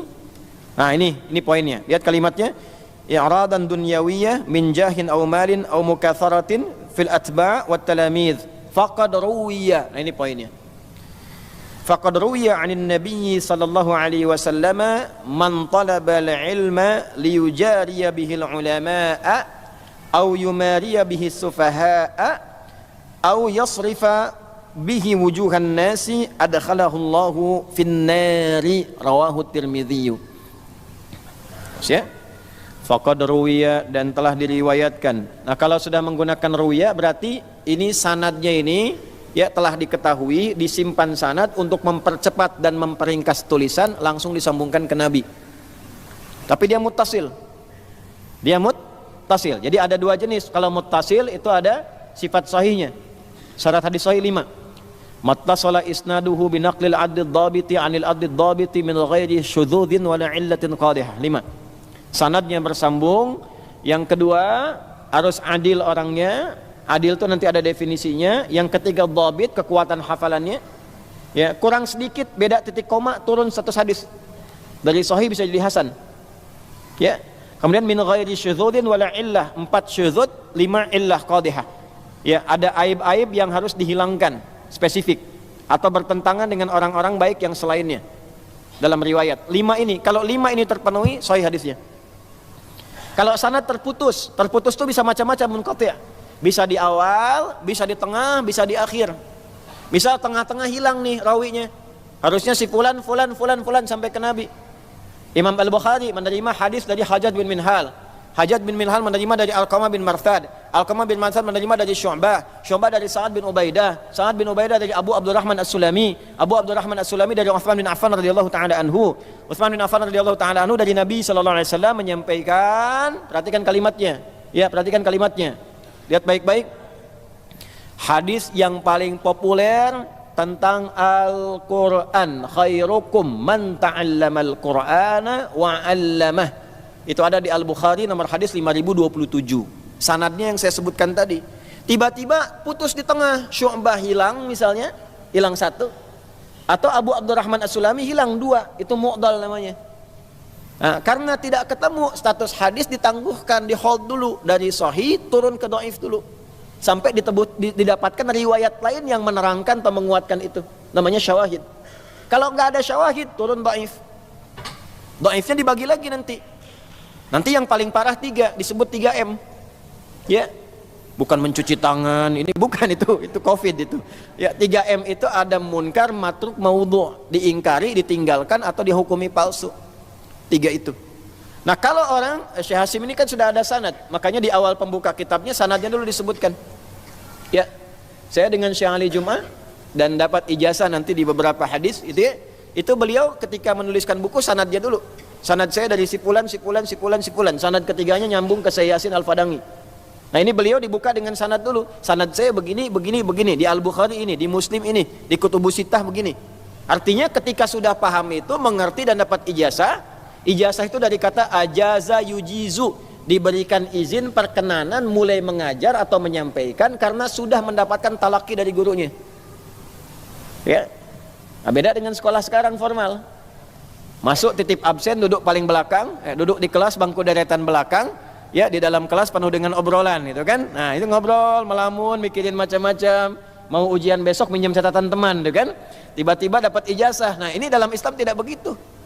Dipastikan keluar dari guru dulu, didengarkan, disimak oleh guru, ditulis kemudian atau didengarkan hafalan di depannya. Begitu selesai guru mengatakan ajaztuka. Saya ijazahkan engkau dengan ini. Karena sudah dicek. Ya. Nah, balik ke sini kalau sudah dapat ijazah, maka boleh ini sanad disingkat, langsung dikenabikan. Ya, langsung sanadnya disingkat, langsung ke Nabi. Salah satu contohnya ini. Nah, kalau ngaji kita dapatkan begini, langsung dihukumi. Wah, ini nggak ada rawinya nih, dhaif. Dhaif palamu gitu kan. Ya. Ya, jadi ada yang bahaya itu. Saya lihat ada ngaji kitab Ihya, belum ngaji sudah nyimpulkan. Ngaji aja belum, lihat kitabnya aja belum, udah bilang dhaif katanya hadisnya tuh. Di Ihya itu hadisnya 4848. Udah diklasifikasi, Al-Iraqi mengklasifikasikan yang dihukumi dhaif itu 30%-nya. Di 70%-nya itu sahih. Di 30 sampai 34 dhaifnya dipecah lagi. Mana yang afdhaliyatul amal, mana yang la aslalahu, dijelaskan lagi. Kenapa ada ini, kenapa ada itu, babnya apa, sampai begitu. Ini kita belum lihat sudah bilang dhaif. Nah, ini kan bahaya itu. Ya, maaf ya. Faqad ruwiya 'anin Nabi sallallahu alaihi wasallam, dan sungguh jangan pernah diragukan, pernah diriwayatkan dari Nabi sallallahu alaihi wasallam. Pakai qad, ingin menunjukkan bahwa Anda jangan ragu, saya sudah ada sanadnya ini. Ya, qad kan harfu taukid wa tahqiq. Taukid menguatkan, tahqiq menjamin. Anda jangan ragu, saya menegaskan, saya jamin saya punya sanad tentang riwayat ini. Nah, ngajinya begitu. Ya. Rawiya 'anin Nabi sallallahu alaihi wasallam, diriwayatkan dari Nabi sallallahu alaihi wasallam. Ini disebut riwayatnya, nanti disebutkan referensinya di At-Tirmidzi. Saya sudah cek, ini rawahu Tirmidzi, di At-Tirmidzi nomor hadis 2654. Rawinya dari Ka'ab bin Malik radhiyallahu taala anhu. Kan enggak disebut di sini. Kalau enggak disebut dilacak kan? Sampai ketemu ya.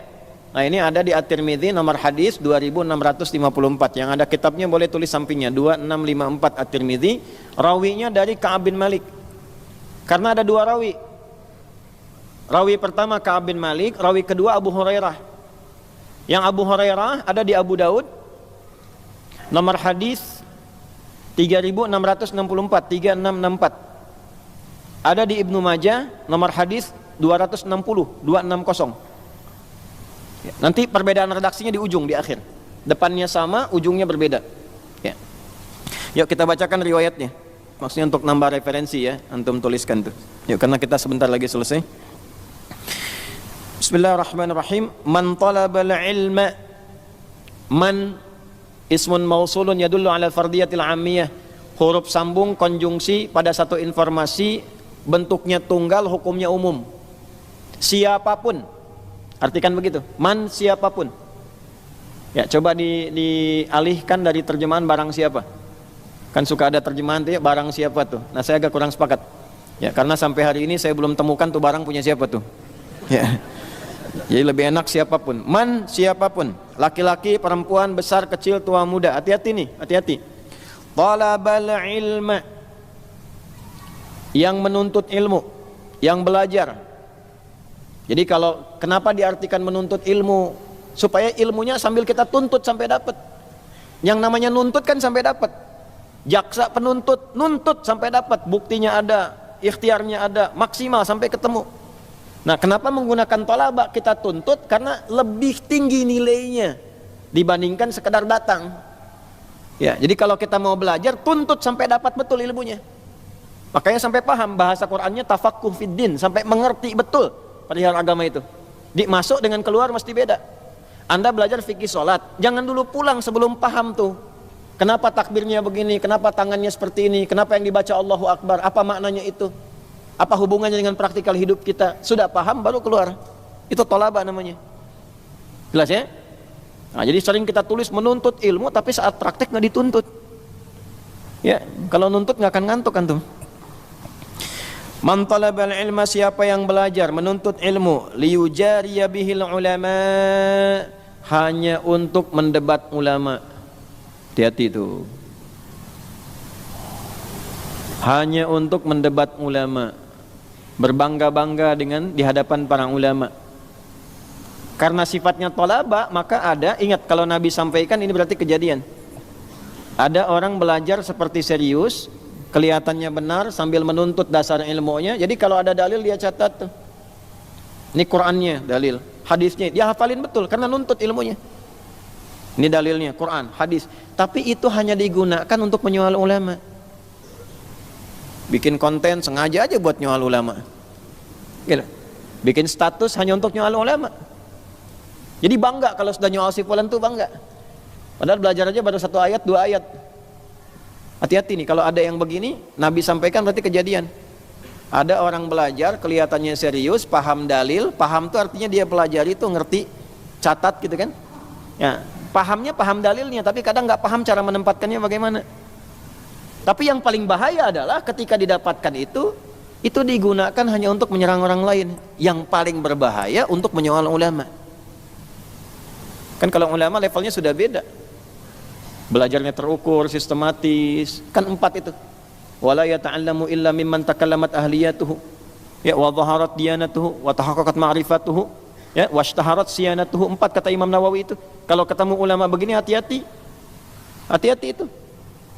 Itu dagingnya racun, kalau banyak disoal bermasalah nanti. 1 pakar di bidangnya, 2 soleh orangnya, 3 ma'rifat pada dirinya, kenal Allah sehingga muncul sifat khasyah, nggak sembarangan. Dia proporsional dengan urusan dunia, ngajarnya lillah karena Allah. Ya, karena itu akhlaknya pun baik. Kalau ketemu yang seperti ini mesti hati-hati. Mesti hati-hati. Nah, ada orang belajar hanya untuk nyoal orang lain. Bahayanya yang disoal ulamanya, ustadznya, kiainya.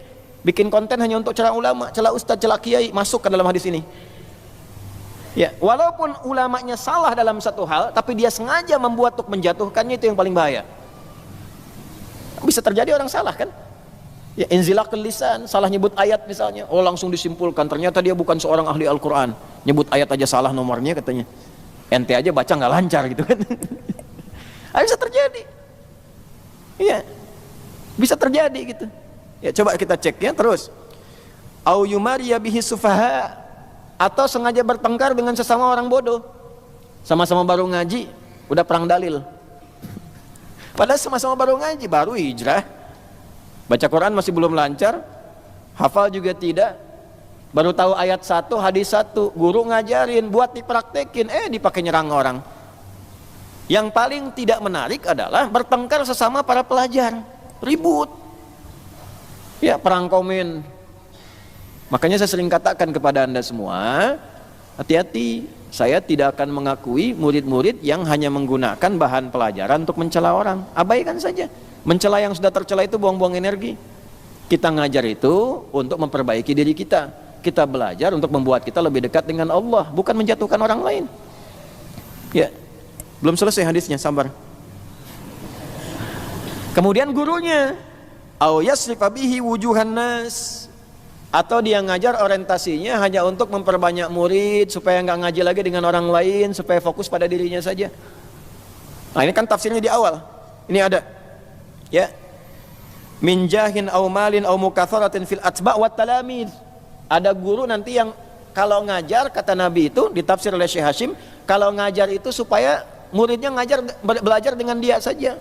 Jangan belajar dengan orang lain. Supaya muridnya makin banyak, kagum pada dia, cuma ini yang dekat dengan Quran, cuma ini yang standarnya dengan sunnah, yang lain salah. Sampai menyimpulkan hati-hati dengan yang lain. Bisa terperangkap pada bid'ah, jauh dari Quran, jauh dari sunnah, dan menyimpulkan hanya itu yang Quran, yang sunnah. Ini bahaya. Sebab ketika salah memberikan fatwa, murid tidak punya referensi lain untuk dibenarkan. Ketika salah gurunya memberikan fatwa, murid tidak punya kesempatan memperbaiki karena menganggap yang lain salah semua. Coba Anda ngaji dengan guru Anda misalnya pakar di satu bidang, tapi belum tentu pakar di bidang lain. Pakar di bidang sejarah misalnya, di fikih belum tahu, memberikan hukum fikih salah, dan Anda yakin guru Anda benar, bahaya. Bahaya. Ya, misal ini ya, misal. Nih, tadi kita bicara wudu, rukun wudu ada berapa? 6. 1 niat, 4 yang pokok tambah tertib kan? 6 kan? Nah, lalu Anda misalnya samakan dengan tayamum. Oh, ini yang pokok sama kayak tayamum misalnya, wajah dengan tangan saja. Dan Anda itu muhibbin ke situ, senangnya ke situ, menyimpulkan itu, salah yang lain. Ya, atau disampaikan kalimatnya misalnya pendapat mayoritas ulama, jumhur ulama, padahal nggak ada satupun ulama bilang begitu misalnya, kan jadi masalah. Ya, tapi Anda yakin dengan itu dan Anda menganggap yang lain salah karena nggak sesuai dengan Quran dan Sunnah. Ketika Anda praktekkan, sholat Anda batal itu, karena sudah gugur dari awal. Ya, benar secara praktek, tapi tidak sah secara hukum karena wudunya sudah salah. Walaupun Anda wudu dari mulai tangan dicuci, sunnah kumur-kumur sampai dengan kaki dibasuh, tertib dilakukan, tapi dengan keyakinan yang rukun cuma 2, ya, yang rukun cuma 2, itu salah. Karena amal dengan niat, innamal a'malu bin niat. Begitu Anda menyimpulkan demikian dan menganggap guru yang lain itu tidak tepat, inilah masalah. Nah, itu yang menjadikan saya selalu mengatakan bahwa jangan selalu menghukumi 1-2 guru karena kesalahan satu hal yang diperbuat. Dan saya selalu mengatakan belajar dengan guru lain, jangan terfokus pada saya. Di Al-Azhar aja kan banyak ustaz-ustaz ngajar di sini. Ada Ustaz Jamalul Lail, ada yang lain-lain, ada yang macam-macam ngajar, itu ikuti. Kalau tidak sepakat, tidak usah diambil. Tapi jangan mencela. Ya, sehingga ukhuwah kita enak. Ya, silakan ada ustaz-ustaz yang lain mengajar, ya. Ada yang di Ormas NU Muhammadiyah, ada yang Salafi, ada yang macam-macam. Yang baik-baik ambil, enggak sepakat tidak usah dicela. Ya, tinggalkan sudah yang tidak sepakatnya, hormati, doakan gurunya dalam kebaikan, sudah selesai. Jangan disibukkan pada yang tidak baik. Nah, kenapa kalau Anda terlalu terfokus termasuk kepada saya, terus saya salah dalam satu hal, kan? Lalu Anda yakini betul, benar, ini bahaya. Ini bahaya. Ya, tetap harus ada pembanding. Tapi kalau gurunya sudah thiqah betulan, maka setiap yang disampaikan itu dalil sifatnya. Dalil itu maksudnya apa? Anda jangan tanya dalil lagi kalau baru belajar. Kadang guru-guru itu mempersingkat menyampaikan hukum karena sudah paham dalil. Anda yang baru belajar jangan tanya dalil kepada guru yang seperti ini. Itu nggak sopan. Ya, kalau sudah ada level guru menguasai bidang-bidang ini, sudah paham dalil, Anda datang jangan tanya dalil lagi. Ya, guru misalnya menyampaikan, salat malam boleh ya, 2-2-2-2-1, atau nanti kalau mau masukkan ke witir 4-4-3 atau rakaat 11 atau 20. Witirnya 3-23 itu boleh dilakukan. Nyampe begini, Anda tanya, dalilnya apa Pak Kiai? Nah, itu nggak sopan. Nah, kecuali kalau ada orang baru belajar, Anda meragukan apa yang disampaikan, karena jarang ini disampaikan, boleh tanya dalil. Nah, jelas ya? Nah, itulah gambaran-gambarannya. Nah, ini akan terjadi. Kenapa bengong ini? Nah, saya bacain hadis, situasi itu akan terjadi. Kalau terjadi, bagaimana menyikapinya? 1, niat karamahullah wajah, palingkan wajah dari yang nggak penting. Jangan mengaji untuk berselisih, mengaji untuk berdebat, ngaji untuk bertengkar. Guru-gurunya harus ikhlas. Datang 1, alhamdulillah. Datang 10, alhamdulillah. Banyak orang, nggak ada bedanya dengan 1-2 orang. Dipanggil orang kaya, alhamdulillah. Dipanggil orang biasa, alhamdulillah. Ngajar, alhamdulillah. Nggak ada orang, ngajar juga. Kurang sehat itu. Nggak ada orang kok ngajar. Ya, nah, maka hati-hati. Ya, hati-hati ya. Nah, ini sudah berbeda ini, nuansanya sudah berbeda. Ya. Nah, ini saya perhatikan, ini terjadi di era-era kekinian.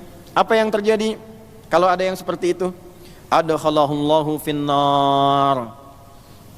Allah sampaikan pada malaikat, nggak usah dihitung tuh, belajarnya nggak usah dihitung, amalnya nggak usah dihitung, langsung ke neraka aja. Kalau mau detil ke kalimatnya langsung di hadisnya, an-naru, an-naru, 2 kali disebutkan oleh Nabi. Neraka, neraka tuh orang begitu. Kalau mau ngajinya sampai ke Ibnu Majah, sampai ke Abu Daud, perhatikan kalimatnya. Ya lam ya'rif raihatal jannah. Nggak akan pernah dapat kesempatan untuk mencium bau surga. Jadi kalau ngaji cuman sekedar ngumpulin dalil buat berselisih, buat perang-perangan kata-kata, buat ribut-ribut, itu tidak akan mencium bau surga. Tidak akan memasukkan ilmunya ke dalam surganya. Bahkan nanti yang paling bahaya, kelihatannya seperti orang baik, banyak kemudian dalil yang dikuasai, tapi nanti yang keluar sifat-sifat buruk, itu disebutkan oleh Nabi dalam hadis yang lain, cuma sampai tenggorokan, nggak sampai kepada jiwanya. Ini bahaya. Ya, oleh karena itu bertakwalah pada Allah Subhanahu wa taala, ya, supaya kita dijaga oleh Allah, jaga ilmunya baik, cara belajarnya benar, dan pikiran juga dijaga. Jangan sampai saya cerita tadi antum pikirkan orang pasti si ini nih, ya, salah juga tuh. Karena wajah-wajahnya kelihatan tuh gitu ya. Ini enggak boleh, enggak boleh. Kita jauhi ya sifat-sifat seperti itu. Ya, fitnahnya makin banyak. Coba Anda bayangkan. Saya ngajar di hadapan dai-dai, hampir 1000 orang se-Indonesia. Yang hadir dai, rektor, ya, dalam pengkajian, sedang mengkaji pemaknaan. Pemaknaan diambil kotongannya 5 menit, nggak nyampe bahkan cuma 2 menit, dari pemaknaan menjadi penamaan. Ya kan? Dari penamaan dirubah jadi hukum, dari hukum disebarkan seakan-akan seperti itu, terus orang saling berselisih dan sebagainya. Itu kan bahaya. Kita membahas asy'ara, pemaknaan, pengkajian. Dari pemaknaan berubah jadi penamaan. Dari penamaan dibikin konten macam-macam, disebarkan jadi hukum. Yang tidak ada jadi ada, ramai orang ribut. Tanggung jawabnya bagaimana? Ya. Nah, itu kan bahaya. Di hari kiamat kan bertanggung jawab semua. Bagaimana kalau dikumpulkan di hadapan Allah nanti? Pertanggungjawabannya seperti apa?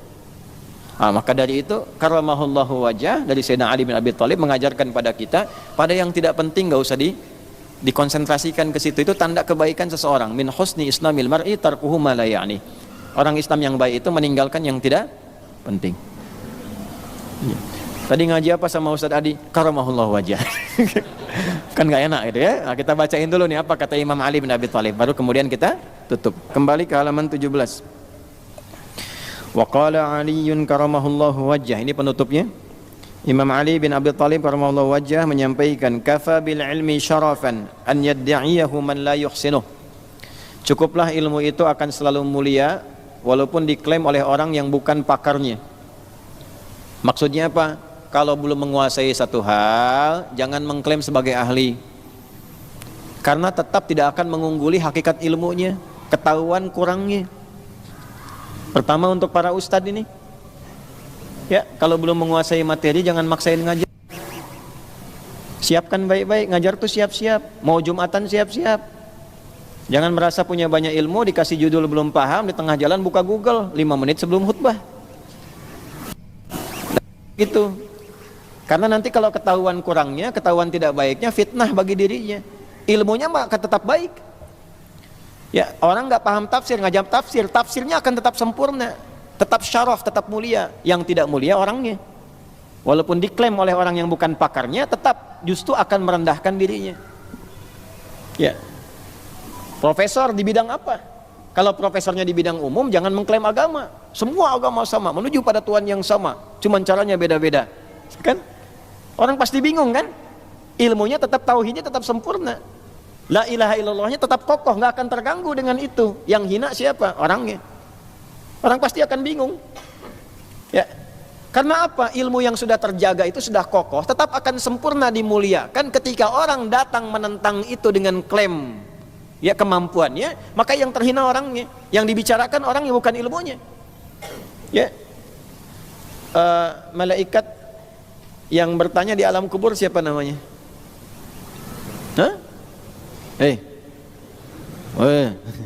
Mungkar dan yang mencatat amalan, Raqib dan Atid. Yang menjaga pintu neraka, Malik. Pintu surga, saya sudah bilang sama malaikat pencatat amalan Mungkar dan Nakir, jangan catat dulu misalnya kan. Bisa, orang udah tahu yang nanya Mungkar Nakir itu penanya di alam kubur, bukan pencatat amalan. Jadi kalaupun antum mengklaim seorang dengan gelar-gelar tertentu tapi menyampaikan yang kontroversial, hakikat ilmunya tetap akan tinggi, antumnya yang jatuh. Paham nggak?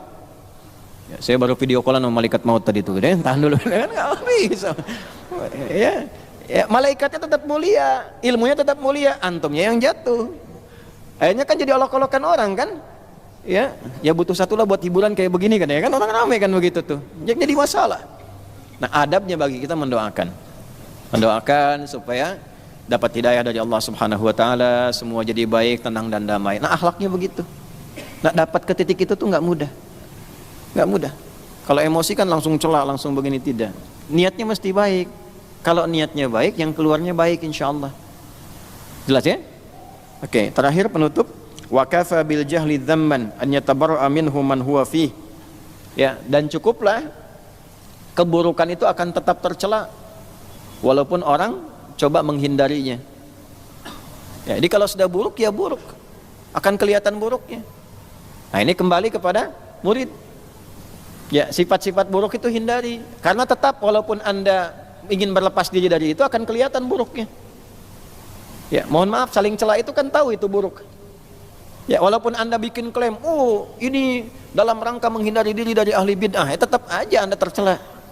Karena apa yang Anda keluarkan itu perbuatan tercela. Walaupun Anda ingin mengklaim diri bersih dari itu, tetap Anda akan dicela. Sebab perbuatan yang Anda lakukan sudah tercela. Oke? Misal ada seorang kiai, ya, terekam misalnya kan, dengan amalan tertentu, Anda belum paham, langsung Anda cela dan sebagainya, disebut dihukumi. Ya, lalu orang-orang protes. Tidak baik bicara seperti itu. Ini dalam rangka mempertahankan sunnah misalnya. Tetap Anda tercela. Klaim Anda untuk bicara begitu tidak menghilangkan perbuatan tercela Anda. Itu maksudnya. Nah, jadi ini kalimat yang indah yang disampaikan menjadi sebuah hikmah bahwa kalau punya ilmu jangan merasa tinggi, kalau belum punya ilmu pun jangan mengklaim sesuatu seakan pakar di bidangnya atau menjadikan itu untuk merendahkan orang, karena tetap ilmu itu akan sempurna dengan keadaannya, hanya orang atau manusianya yang dituntut untuk memahaminya dengan baik dan menyampaikannya dengan mulia. Pun demikian bagi para penuntut ilmu, menjaga diri dari yang tidak mulia, dari yang merusak ilmu, itu bagian dari keutamaan yang menjaga dan meningkatkan pengetahuan untuk mudah diamalkan dalam kehidupan. Ini referensi yang kita dapatkan, sanad yang tersambung dari Nabi sallallahu alaihi wasallam, prakteknya dari Sayyidina Ali bin Abi Thalib, disampaikan sanad ketersambungannya sampai subuh ini dari kitabnya Syekh Hasim Irsyadus Sari. Dan kewajiban kita setelah belajar, insyaallah kita amalkan dalam kehidupan kita. Maka yang ingin kita akhiri untuk menutup, satu, mohon doakan kami, saya pribadi, supaya bisa mengamalkan apa yang saya sampaikan ini, karena tidak mudah. Ya, ini kan orang datang mau belajar banyak, itu jaga. Saya itu waktu Qaidul Mujahidin yang meninggal itu fi asrina hadza, Syekh Ismail Haniyi, itu saya termasuk orang pertama yang dapat informasi itu sebelum tersebar di media. Langsung ke WA, diam, doa.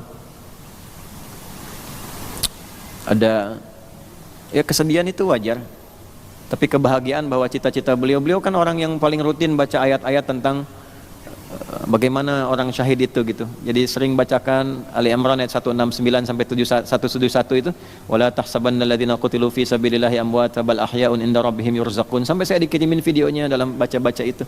Itu dari dulu memang harapannya itu syahid baik.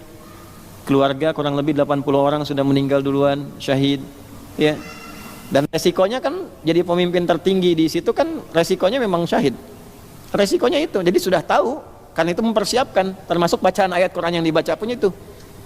Ya, tapi hal pertama yang saya tanya akan kita pulang bagaimana? Anda bayangkan, di sini yang nggak kenal kan sholat gaib, nggak pernah ketemu, nggak pernah kenal, nggak pernah apa. Kok bisa Allah muliakan sedalam itu? Sedunia heboh, ya, bahkan dibela dan sebagainya. Bagaimana bisa mendapatkan status yang demikian mulia? Hidup terhormat, wafatnya juga mulia, iskarima au mutsyahidah. Kita ingin viralkan kebaikan-kebaikan itu. Saya sampai nunggu seharian untuk membenarkan niat, supaya tidak cuma numpang pada berita viral. Oh, sedang viral nih, muncul seakan-akan kita ingin ikut viral di dalamnya, nyebarkan ini. Tidak, itu kondisikan hati itu lama gitu. Tahan dulu. Kita tahu masalah, tapi tahan dulu. Benar nggak niatnya nih? Niatnya ada yang lain nggak? Hanya ingin viewernya banyak, katanya itu nahan tuh nggak mudah. Sama dengan begini. Karena godaan-godaan dari para kiai, ustadz dan sebagainya itu kan godaannya 3. Ya, jah, kedudukan, supaya ingin terasa tinggi dan sebagainya, ya kan? Mal, harta benda, sehingga bisa potensial pilih-pilih tempat dan sebagainya. Kalau yang milih itu tempatnya bagus, dalam konteks materi dia datang, kalau materi kurang dia nggak datang, alasan apapun. Yang ketiga, popularitas, itu paling bahaya. Kayak gini lihat orang banyak dan sebagainya, itu kan? Itu nggak mudah itu. Kalau nggak membersihkan hati, itu tarbiyahnya nggak bagus, tazkiyahnya nggak jalan, itu bahaya. Nah, salah satu untuk bisa mendukung itu, tolong doakan, ya, supaya diikhlaskan, dijaga oleh Allah, konsisten dalam yang benar, dan diringankan hisabnya di hadapan Allah Subhanahu Wa Taala. Itu yang paling baik. Kalau saya otomatis, insya Allah saya doakan. Amanat guru saya pertama sebelum saya mengajar, nah, nanti kalau kamu ngajar lihat wajah-wajah yang ngajar itu semampu kamu. Nanti malam kamu bangun. Pagi ngajar, malam bangun. Nah, dalam sholat kamu berdoa. Bayangkanlah wajah-wajah itu. Minta kepada Allah ilmunya diberkahi sampai ke hati, mereka diringankan, dimudahkan urusannya, diberkahi hidupnya, ya, dan sebagainya. Nah, itu kalau itu kita lakukan. Tapi tolong sebut ya nama kami ini supaya Allah menjaga dengan baik. Itu poin-poin yang paling utama. Supaya terjaga. Karena malu kita ngajar, musibah paling besar adalah ketika murid datang mengharap akhirat, guru datang mengharap dunia. Musibah paling besar. Ya, dan mudah-mudahan tidak terjebak di dalamnya. Allahumma taqabbal minna innaka antas sami'ul alim wa tub 'alaina innaka antat tawwabur rahim. Allahumma 'allimna ma yanfa'una waffiqna bima ta'allamna linafhama bih wa waffiqna lina'mala ma fahimna ya arhamar rahimin. Allahumma ihfadna ya arhamar rahimin asli ahwalana man yuqarribuna ilaika wa ila ridhak kama tuhibbu wa tarda wakhfad biladana an Indonesia waj'alha baldatan thayyibatan wa anta tardaha. Rabbana atina fid dunya hasanah wa fil akhirati hasanah wa qina adzabannar. Wa sallallahu ala sayyidina Muhammad wa ala alihi wa sahbihi ajma'in wa akhiru da'wana subhanakallahumma rabbana wa bihamdika nashhadu an la ilaha illa anta nastaghfiruka wa natubu ilaik walhamdulillahi rabbil alamin.